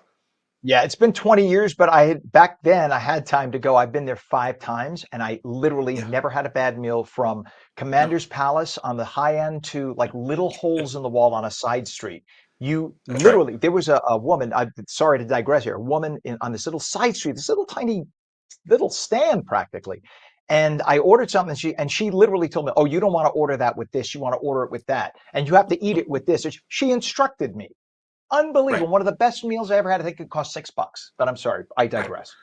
No, that's a great example, because again, when you go to New Orleans, you then, through the food, you can actually learn about the culture. Why are those ingredients there? The difference is certainly in New Orleans between Cajun and Creole food. You go to places like Lafayette, Louisiana. If you love Tabasco sauce, then you need to go to Lafayette, Louisiana. Why? Because right there on Avery Island is the only place in the world where Tabasco sauce is grown. The peppers are grown there and manufactured there and shipped there all over the world. And that is just outside Lafayette, Louisiana. So again, examples like that where you stop and think, oh my gosh, you know what? I love, let's say you love hot dogs. If you're a hot dog person, where are you going, Ken? You know where you're going. You're going to Chicago for a Chicago Right. style hot dog. Hello. And because again, you learn the Chicago style hot dog with the Vienna Beef Company. They've been making Chicago style hot dogs since the late 1800s. They've never changed their ingredients, and you find out that sausages are huge in Chicago because of who? The German Right. population that moves to the Midwest. So you really learn, and then you find out that Chicago is one of those towns that has, much like New York, all different kinds of cultures. So you've got lots of opportunity to eat a lot of different foods. So yeah, you absolutely can travel to eat. And what about cruises? Now, I know you also know a heck of a lot about cruises. You've been on so many: good, bad, expensive, not expensive. Is Yeah. it of value if you're looking for a great culinary experience? Are all cruise ships the same, or does it really depend and you have to really hunt and peck? You don't have to hunt and peck as much as you used to. And for those of your viewers that are thinking, oh gosh, I'm not going on a cruise to eat, you might be thinking of a cruise ship from like 1989. The culinary equation has changed, and the culinary offerings on board these ships have changed dramatically over the years. And we're talking primarily ocean cruise lines here as opposed to river. River cruising tends to be a little bit more expensive. River cruising also tends to have even better food. So we're talking ocean, we're talking mass market, I would say, the Carnival, the Royal Caribbeans, the Norwegians of the world. But you really don't have to hunt as far to get a great meal on board those ships. And a lot of times, it's funny, the food that's included without paying an extra little surcharge, it might be hit or miss in that dining room. You might have 5 courses of food, those small portions, and you might like 3 of them, or you might like 2 of them that night. And you come back the next night, and so it's a little bit the steakhouses, the Italian restaurants, the teppanyaki, all the other premium restaurants on board. You're paying $25 a head, and you're going to get what you pay for. It's delicious. Good deal. All right. And then finally, just an idea, something a little different. I have friends who booked Airbnbs specifically because they live in an apartment in the city with a little tiny kitchen. And in order to experience what it's like to have a chef's kitchen, they booked it so they could actually do the cooking themselves, but have friends there and cook in a chef's kitchen. And on the flip side, I have friends who booked such Airbnbs and then hired a chef, and they had groups of couples and they made a holiday out of that. Is that becoming a thing, or is it just my one friend who did that? No, it is a thing. It's a great thing. And actually, the only caveat I'll give you to that is I am all for booking accommodations that have a kitchen, especially if you have children. Because again, saving a couple of bucks on some meals that are pretty utilitarian, eggs or eggs or eggs or eggs, unless, of course, you go to the Waldorf Astoria, which is scheduled to open later on this year, and have Eggs Benedict, who, they most likely invented it. If not, could be Delmonico's downtown. That's a whole other segment altogether. But the only caveat I'll give you to getting your own kitchen at your place is to make sure you are eating the food that is local and natural to that place in which you are. Don't just go there and make the same old stuff you make at home. That's my only cautionary tale with that.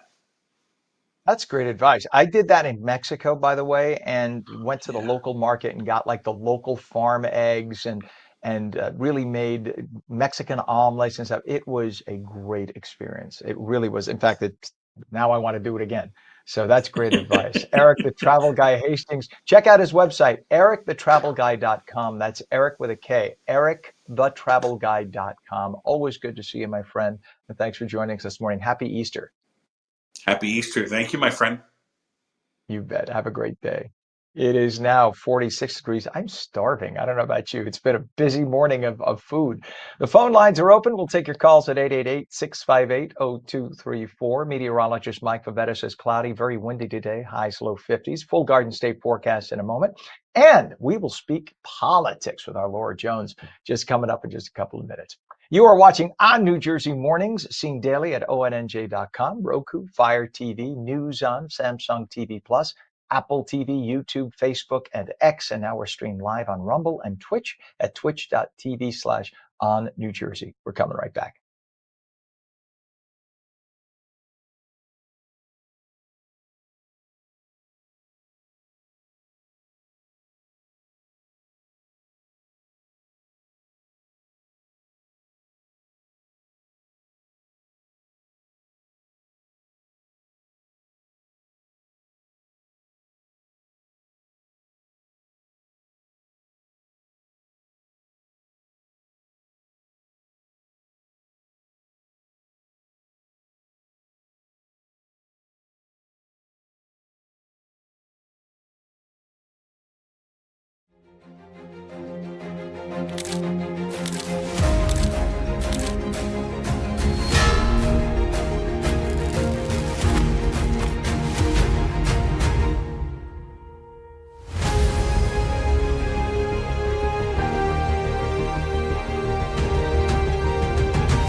Good morning. It is Wednesday, April 16th, 2025, 46 degrees, 8:34. I'm Ken Rosato, and welcome back to On New Jersey Mornings. Cloudy, very windy today, highs in the low 50s. Meteorologist Mike Favetta with the detailed Garden State forecast. Good morning, Mike. Hey, Ken, good morning to you. Good morning, everyone. A very pretty start to the day. Cooler, but refreshing after so much warmth came through yesterday. The winds last night made it feel very gusty and breezy. And today we are left with a cooler afternoon. Highs only reaching the 40s and 50s across most of New Jersey with those clouds. Now, the sunshine returns tomorrow, and that brings back milder weather with a southerly breeze on Friday. That will help warm things up. And then we get the heat turns on for Saturday with temperatures climbing well up into the upper 80s. We start off this afternoon with a pleasant mix of clouds and sun. The further south in New Jersey you head today, the more sunshine you'll see. And that goes for you in Atlantic City, Ocean City, down through Avalon, and even in Cape May. 55 is your high. Back over toward Glassboro and Camden, even by Millville, 57 degrees. So a little bit more warmth that comes in, but nowhere near the record set back in 1960 of 88 degrees. And if you're wondering, will we break the record On Saturday, when temperatures will climb into the upper 80s, well, the record is 92 degrees, so we might come close. But it's going to take a lot, especially with that warm breeze that sets up by the afternoon. It really depends how much sunshine we get, because the air will be warm, but if we get just enough of that solar insolation to bring the temperature a little bit warmer into the 90s, it's certainly possible. We start off this morning with those clouds across most of northern New Jersey, lots of sun down the shore, and I think we'll see more clouds across the northern half of the state today, but no rain through this afternoon, tomorrow, or even most of Friday. We stay nice and dry throughout the weekend. Saturday, a small chance of a sprinkle, but those are just the instability showers that move on by, and then we stay dry into Sunday for Easter as well. Air quality is good today, and it stays nice in that way throughout this afternoon. With the clear sky forecast returning tomorrow, the clouds will be done today. We're back to the beautiful sunshine on our Thursday, and it stays pretty as well for Friday. Just a few extra clouds with that warm front that helps bring up temperatures well into the 80s by Saturday, and then a cold front slides on by for Sunday, drying us out, returning the sun, but also bringing back temperatures down into the 70s. So still pretty decent even on the 7-day forecast. Looking ahead throughout the rest of this week, sun is back tomorrow. We keep it clear for Thursday. Friday is a little bit warmer still, and there's our 80 degrees for Saturday. Very warm with mostly cloudy skies, but I think we get a few breaks of sun in there to help bring those temperatures up, maybe even to the upper 80s in some parts of the state. Sunday for Easter, nice and dry, more sunshine, 71, and then cooler into Monday and Tuesday. Now down the shore, it's a little bit cooler, of course, with that little bit of a sea breeze. So Thursday and Friday brings back some nice pleasant weather with a 70-degree high on Saturday. Sunday, 66. This is like beach weather in April. Looks amazing. Even going into next week, those showers have now dissipated down the shore by Tuesday. So a solid 7 days of dry, sunny weather. Great afternoon weather to enjoy. The overnights are still a little chilly, so I know I see a lot of people buying plants, putting the maybe sensitive potted plants in the ground. Still kind of early because we still could have a few frosty mornings, so it may be a little too soon to get the veggie gardens going, but overall, looks good through the next week or so. For a second, when I was sipping my coffee, I thought you said they're putting the sensitive pot plants in the ground. I thought, Oh, no. oh, New Jersey's really come a long way. But it has, actually, if you think about it. Yeah, There are laws it about has. that still, though. Just check out your local laws. But thank you so much on that, Mike. See, here, way to take a nice thought and ruin it. That's me. All right. Mike, thank you so much, sir. We'll check back with you in a bit. 46 degrees. And we do have just a little bit of traffic in the area, not a lot, because a lot of folks are off for the holidays this week. We do have that construction on I-80 east and westbound at exit 34, Route 15 in Wharton. That's going on. It's for another few weeks. It's going to be westbound for another 2 weeks, eastbound another 4 weeks. Until they can get any lanes reopened. So in the meantime, avoid that area. Otherwise, you'll have to detour onto Route 15. We also have delays on Route 42 northbound, north of exit 10A, which is Black Horse Pike and Gloucester Township, to exit for I-295. And that is just due to delays in terms of volume at this point, and that's in Belmore. All lanes are open, just some volume. And we do have, once again, all the parking lots at the airports in the tri-state, specifically JFK.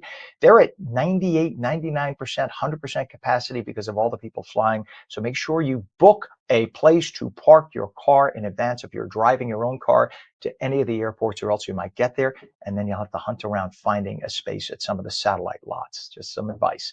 8:39, New Jersey residents are frustrated with the struggle to secure an appointment for what is called Real ID. If you don't know what that is, pull out your driver's license and look. If you don't have a little gold star in the upper right, you do not have Real ID, which means you can't use that to get on a plane or on a cruise or into a federal building. You have to get it at the Motor Vehicle Commission. The problem is, with the federal deadlines looming, many are left wondering why it's so hard to get a slot. In fact, it's pretty much impossible right now.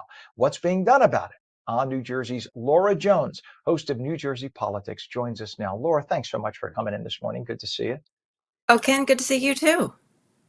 So thank you. And, this is, first off, it shouldn't be a shock because this has been going on for 4 years. They just kept postponing, obviously, because of the pandemic. They kept postponing the deadline. But we've known this date for quite a while. Why do they not have additional slots open for people, knowing that there is a deadline and the summer travel season's upon us? Right. Great question. So this actually goes back to 2005 when Congress passed the Real ID Act. Wasn't really implemented, not even implemented, but put into place until 2008. Different states have been rolling it out at different points. In New Jersey in 2019 is when they started to roll out the Real ID. Then COVID hit. The federal government has also been postponing the deadline for implementation. So in all honesty, the state of New Jersey, like many others, the officials I've talked to, they kept thinking, well, they're probably just going to postpone the deadline as well. So that's why a lot of people haven't done it. You know, you say everybody knows about it. I don't know that they do, because if you don't travel on a regular basis, and I've done a lot of research on this, you don't know. I wasn't flying myself a lot until recently. I have aging parents in Florida, so I've had to go back and forth. So I now know a lot more than I did a year ago. And now they are handing out information when you go to fly. You need your Real ID. A lot of people think, well, even with the verbiage, what's a Real ID? Well, I've got a driver's license. Isn't that a Real ID? No, like you said, you have to have a star, or if you look at your license in New Jersey, it might say not for Real ID purposes. So back in 2019, the state of New Jersey started to do this. There were delays, and I've, been in contact through the press office, through other channels as well. They are adding appointments. But I ran some numbers, Ken, and I found this interesting. You have 1 million people approximately in New Jersey who have their Real ID. You have about 9 million people, over 9 million people in the state. Of that, about 75% are over 18. I kept running the numbers.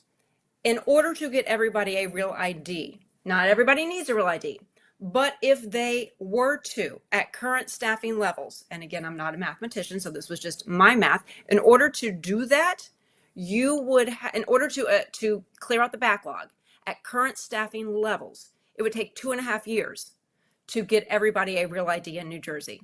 So they are adding appointments every morning. I was up at 3:45 this morning. There were 50 appointments available. So if you're up at 3 a.m., they are rolling out 3,500 appointments available each day. But those appointments aren't until middle of July. Again, they're so backed up. Then there's Real ID Thursdays where they have multiple appointments available. But motor vehicles isn't taking walk-ups, depending on what motor vehicles you go to. So it's a lot going on, and it's frustrating. There's a lack of information, and yes, people know if you travel. But so many people I talk to, people in the know, are like, I didn't know. What is even a Real ID? I have a driver's license. What do you mean that's not a Real ID? So that's kind of You want to hit that? Because I'll bring it in, because this is what I did for all my political talk shows I did on radio and stuff. And I know you stay away from this aspect of it a little bit. I'll take the heat. And it's when a lot of the liberal states decided, oh, we have to give illegal aliens, then now we call them illegal migrants or just migrants. We have to give them driver's licenses. It started from a legitimate place. You had illegals in the United States getting into car accidents. They were driving illegally. They didn't have driver's licenses. So ostensibly, we gave them driver's licenses so we could track them down in the event of an accident and let them get insurance, etc. The problem is now you don't know who has a driver's license who is a citizen and who has a driver's license who is not. Conservatives had said, let's give illegal migrants driver's licenses that say not legal resident. But the liberals said, no, we can't do that. That'll make them feel bad. As a result, we gave them the same license that everybody else got. Then along came the Real ID laws. So now you had a dilemma. How do we fix this? Now you have to literally make millions of people make appointments, take time out of their busy schedule, spend extra money, by the way, just so that illegal migrants can feel good. They will not ostensibly get the Real ID, but everyone else must in order to get on a plane. There, did I sum it up pretty well?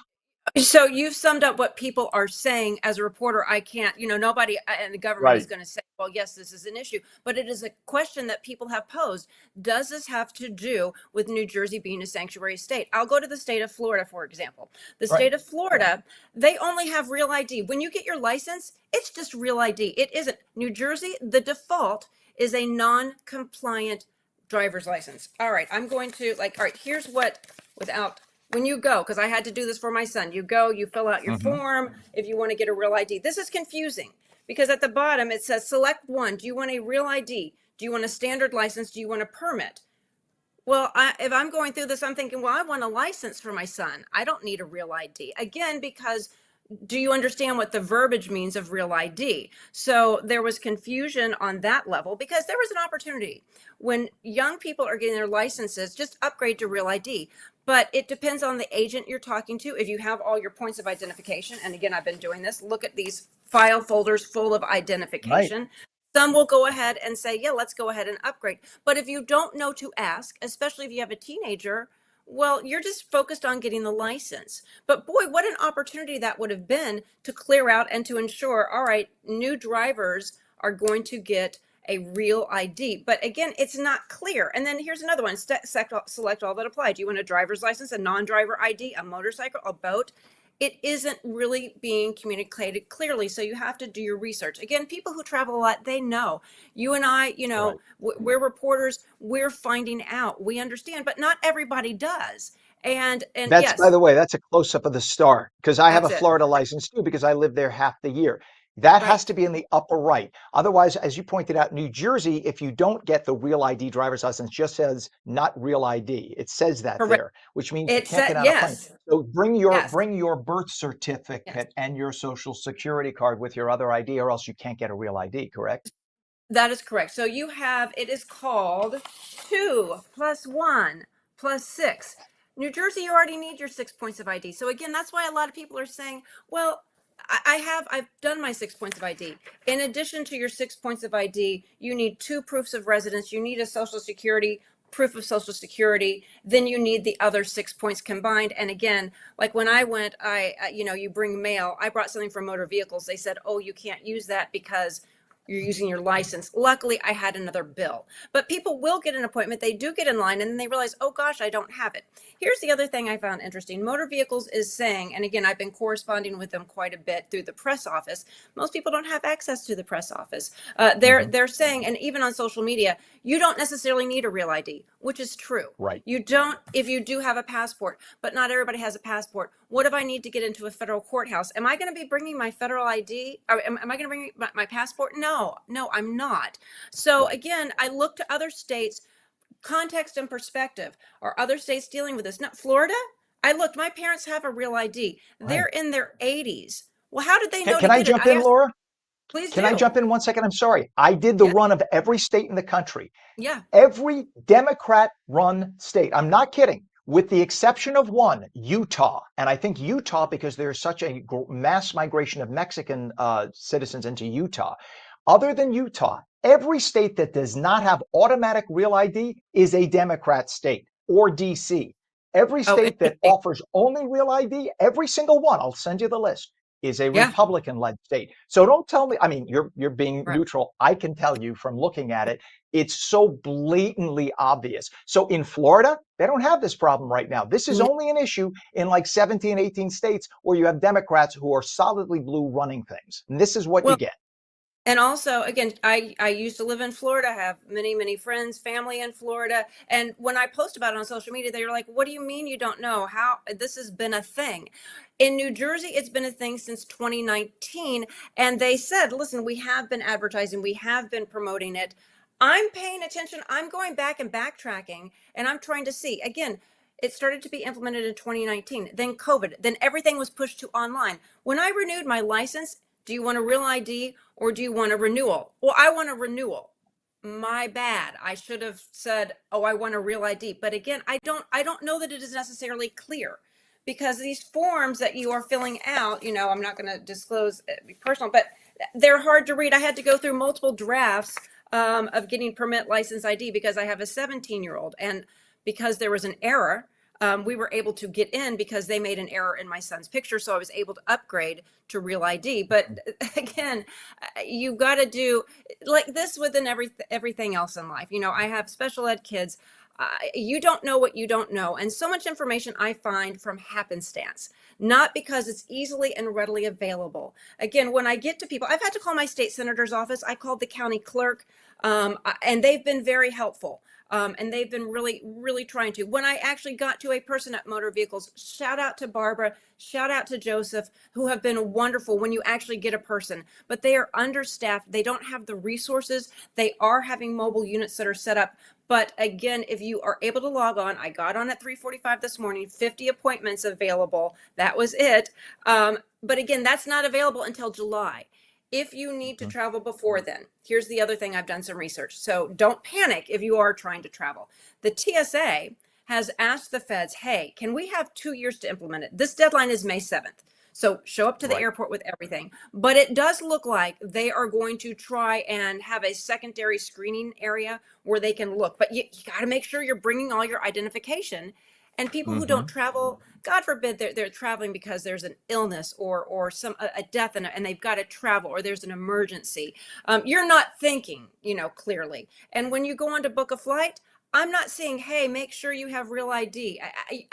I'm actively looking, and it feels like you've got to be your own advocate in so many areas. And I really feel, because this is a federal guideline, I think what I've heard from all the elected officials I've talked to, people who are running for office, people in the know, they're saying, yeah, no, it isn't just a matter of procrastination. Sure, to a certain degree, but New Jersey didn't have the staffing. They don't have the ability. And at the current staffing levels right now, it's going to take 2.5 years if everybody who wants a real ID does apply. But they're saying not everybody does need a real ID.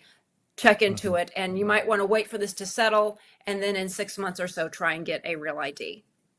But by the way, It's for those who are traveling this summer, and by traveling we mean getting on a plane, right, doesn't have to be getting out of the country, just getting on a plane. correct. It's Oh, this actually is just in faster New if Jersey, right. United States. If Sorry. if your passport is near expiration and you're worried, oh my gosh, and we're traveling in June and my passport expires in May, go to the post office and you could file, or go to one of the private passport expedited firms. It's expensive, Yes, it's not cheap, it'll cost you a couple $100, but they will get you your new passport in a matter of days. And at they do. least you will now have a passport good for 10 years, and you could use that, and you'll be fine. You can get on any flight, you can get Yep. on any cruise, you can get in a federal building.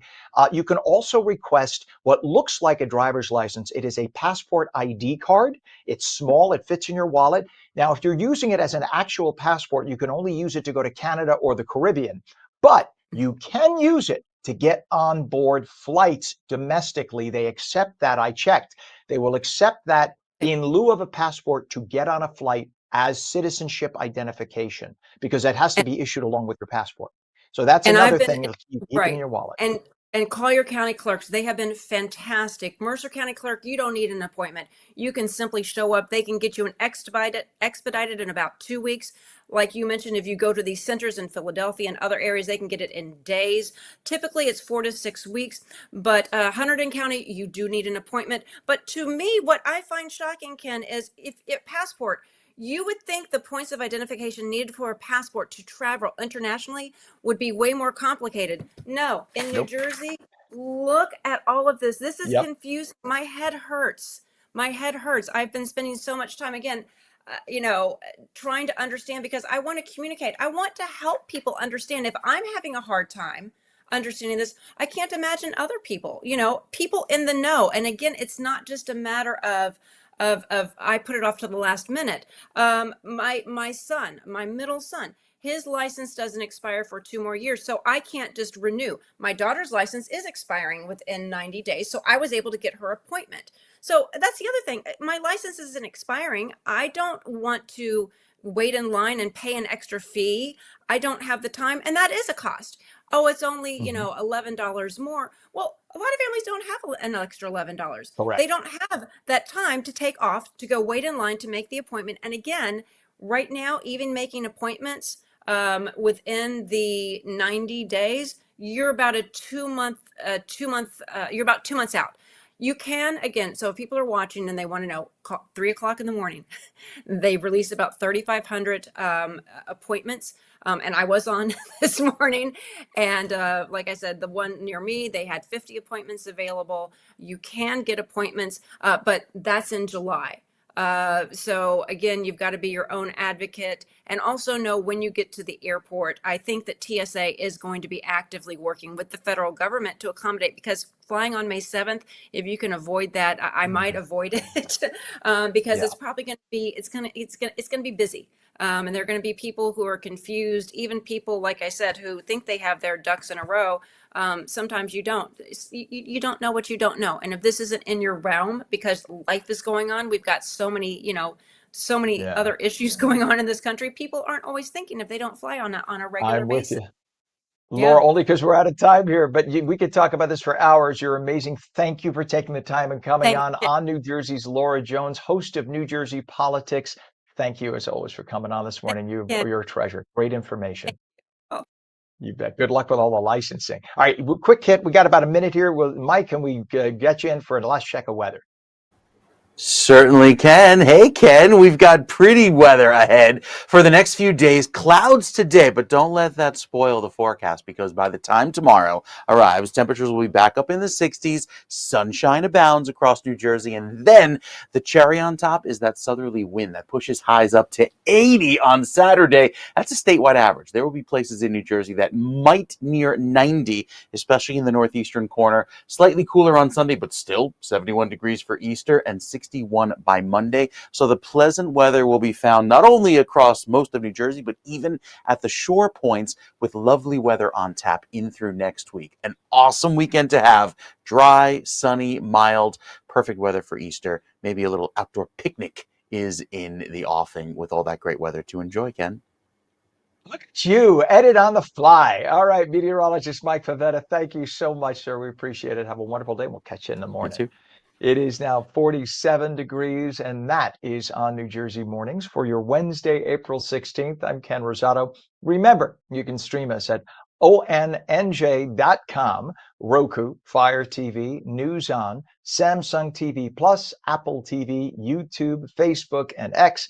We also stream on live, of course, on Rumble and Twitch. Great quality on the video on those places, by the way. Just go to twitch.tv/OnNewJersey.